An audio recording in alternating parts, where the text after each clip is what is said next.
उपचुनाव का शोरगुल पूरे राजस्थान में सुनाई दे रहा है और कई सीटें ऐसी हैं जो चर्चा का विषय है। पर एक सीट हनुमान बेनीवाल का गढ़ भी शायद उसको कहा जाता है, वो है खिवसर, जहां पर भाजपा ने कार्ड खेला है रेवत राम डांगा के रूप में।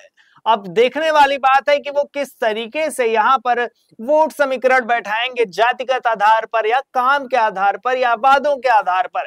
ये पूरे मुद्दे पर करेंगे विस्तार से चर्चा। नमस्कार, मेरा नाम ऋषभ है और आप देख रहे हैं संवाद भारत का भारत के लिए। आज हमारे साथ इस खास बातचीत में मौजूद है हमारी सीनियर एंकर चेतना मैम। बहुत बहुत स्वागत है। शुक्रिया ऋषभ। मैम, खिवसर में कहा जाता है कि भाई रेवत राम डांगा को जो भाजपा ने उतारा है वो किस तरीके से बेनीवाल के गढ़ को जो है उसमें सेंध लगा पाएंगे और उसको ढहाएंगे और वहां पर फिर से विधायक बन के चुने जाएंगे। देखिए, खिवसर की जब बात आती है तो वहां का मुकाबला काफी रोचक होगा, दिलचस्प होगा। और जो त्रिकोणीय मुकाबला आपको दिखाई दे रहा है उसमें हम एक तरफा जीत तो किसी की भी आप डिसाइड नहीं कर सकते, क्योंकि मामला यहाँ पर काफी पेचीदा हो गया है। लेकिन बीजेपी ने बहुत ही बढ़िया रणनीति के तहत यहाँ पर अपने प्रत्याशी को उतारा है। प्लस जो उन्होंने एक और बड़ा कार्ड खेला है वो है दुर्ग सिंह चौहान को अपने साथ ले लेना। आपको बता दूं कि दुर्ग सिंह चौहान ने निर्दलीय प्रत्याशी के तौर पर इससे पहले के चुनाव में 15,000 वोट हासिल किए थे और उनको बीजेपी ज्वाइन कराना यानी कि अपनी पृष्ठभूमि को मजबूत करना। 15,000 वोट वाले आदमी को आपने अपने पास ले लिया है तो वो आपके लिए काम करेगा। बिल्कुल। रेवत राम डांगा भी कोई छोटा मोटा वो नहीं है प्रत्याशी, आप समझ सकते हैं कि उनका प्रभाव काफी ज्यादा है इन इलाकों में। और हनुमान बेनीवाल के खिलाफ वो जिस तरीके से कर रहे हैं प्रचार प्रसार और अपने ही लोगों को बता रहे हैं कि सच्चाई क्या है। और पिछले अगर चुनावों को भी आप देखेंगे तो बहुत 2,000 कुछ मतों से जीते थे हनुमान बेनीवाल, तो ये हनुमान बेनीवाल के लिए भी बहुत बड़ी चुनौती है। लेकिन जब से बीजेपी ने अपना दुर्ग सिंह चौहान वाला कार्ड खेला है तब से ये मुकाबला और भी रोचक हो गया है।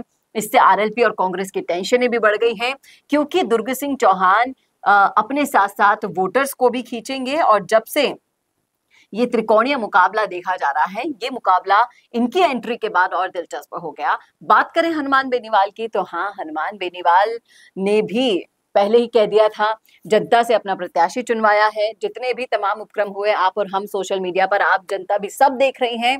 लेकिन यहाँ पर मामला ये है कि कनिका बेनीवाल, हालांकि अगर आप उनके भाषण सुनेंगे तो काफी परिपक्व दिखाई दे रही हैं, अच्छी ट्रेंड दिखाई दे रही हैं। लेकिन आप कितना लोगों के बीच में जाकर अपना प्रभाव दिखा पाती हैं। हनुमान बेनीवाल की वजह से कनिका बेनीवाल को वोट तो मिलेंगे, लेकिन कितना वो उस विश्वास को हासिल कर पाती हैं, क्योंकि इस बार बेनीवाल नहीं है, बेनीवाल की पत्नी है। हालांकि दोनों भाई नारायण बेनीवाल और हनुमान बेनीवाल मिलके कोशिश करेंगे पूरी, लेकिन साख को बचाने के लिए यहाँ पर अब उन्हें और डबल मेहनत करनी होगी। हालांकि हनुमान बेनीवाल का ये गढ़ है या गढ़ रहा था, ये बात आपको नतीजों से पता चल जाएगी, क्योंकि इस बार बीजेपी भी अपनी कड़ी तैयारियों के साथ मैदान में उतरी है। बिल्कुल। अब सवाल ये आता है मैम कि बेनीवाल का जो है पिछले वर्चस्व पिछले कई सालों से रहा है, पर एक आरोप लगता है कि भाई बेनीवाल परिवारवाद करते हैं, कभी भाई को तो कभी बीवी को। जैसा ज्योति मिर्धा ने कहा था कि भाई ये कभी भाई को लाते हैं तो कभी लुगाई को लाते हैं। तो ये आरोप कितना सही है और क्या इसका असर चुनाव में भी देखने को मिलेगा? देखिए, आरोप कितना सही है ये आप और हम सभी जानते हैं, क्योंकि हनुमान बेनीवाल के पास अब कौन बचा था? आप खुद सोचिए। हनुमान बेनीवाल के पास उम्मीद राम थे, वो चले गए कांग्रेस में उनकी पीठ पर छुरा घोंप कर। उनके पास रेवत राम डांगा भी थे, वो भी चले गए उनको छोड़कर। दुर्ग सिंह चौहान जैसे लोग इनसे मिले थे पहले, लेकिन सबने इनको छोड़ दिया। अब आप हनुमान बेनीवाल किस पर भरोसा करेगा? परिवारवाद ना सिर्फ हनुमान बेनीवाल करते हैं, कांग्रेस भी करती है। तमाम तरह की राजनीतिक पार्टियां अपने विश्वास और विश्वसनीय चेहरे पर ही वोट देती हैं। अब हनुमान बेनीवाल के पास कोई बचा नहीं था। पहले तीसरे मोर्चे के रूप में जो उभर कर सामने आए थे, 3 सीटें इनके पास थी।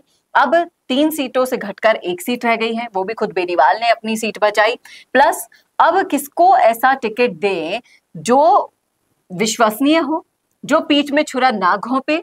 और उन्होंने आसपास चारों तरफ कोशिश जरूर की। अब आरएलपी का कुनबा भी बहुत छोटा सा रह गया है और आप हर किसी को चुनाव में नहीं उतार सकते, क्योंकि अब साख का सवाल बेनीवाल के लिए भी बनता जा रहा है। कहीं ना कहीं सोचना होगा, समझना होगा इन सब चीजों को कि बेनीवाल की अब उतनी मतलब आप ये मान लीजिए कि उतना प्रभाव नहीं देखा जा रहा है, क्योंकि तीसरे मोर्चे के रूप में दूसरे प्रत्याशी भी बहुत तेजी से उभर कर सामने आ रहे हैं। राजकुमार रोत को देख लीजिए, रविंद्र सिंह भाटी को देख लीजिए, उनका सहारा नरेश मीणा जैसे लोग उठा रहे हैं अब अपने आप को जिताने के लिए। लेकिन अब संघर्ष और भी ज्यादा बढ़ गया है बेनीवाल का। मैंने एक बार फिर से कहा था और एक बार फिर से कहूंगी कि अब बेनीवाल के लिए अपनी साख को बचाना और भी ज्यादा मुश्किल हो जाएगा, क्योंकि ये जो त्रिकोणीय मुकाबला है वो वाकई में बहुत दिलचस्प है। लेकिन देखा जाए तो रेवत राम डांगा वर्सेस हनुमान बेनीवाल देखा जा रहा है यहाँ ये मुकाबला खींवसर वाला। कांग्रेस यहाँ पर अड़ती फिरती कहीं भी दिखाई नहीं दे रही। बिल्कुल, अब देखने वाली बात होगी कि जनता का क्या फैसला होता है, वो किसके पक्ष में जाती है। पर आप अपना पक्ष बताइए और देखते रहिए संवाद भारत का, भारत के लिए। नमस्कार। क्या आप भी मेरी तरह न्यूज एंकर या रिपोर्टर बनना चाहते हैं? या फिर आपका सपना है बड़े न्यूज चैनल्स में काम करने का? या फिर आप बनना चाहते हैं वीडियो जर्नलिस्ट या डायरेक्टर? तो आज ही एडमिशन लीजिए Michigan institute of media studies यानी कि MIMS में, जहां आपको मिलेगा मौका डिजिटल न्यूज चैनल में काम करते हुए सीखने का भी, साथ ही साथ बड़े बड़े चैनल्स में काम करने वाले एडिटर्स और एंकर्स के साथ सीखने का मौका। ज्यादा जानकारी के लिए आज ही विजिट कीजिए mishimediasolutions.com/MIMS पर। तो आज ही मिशिगन इंस्टीट्यूट का हिस्सा बनिए और अपने सारे सपने पूरे कीजिए।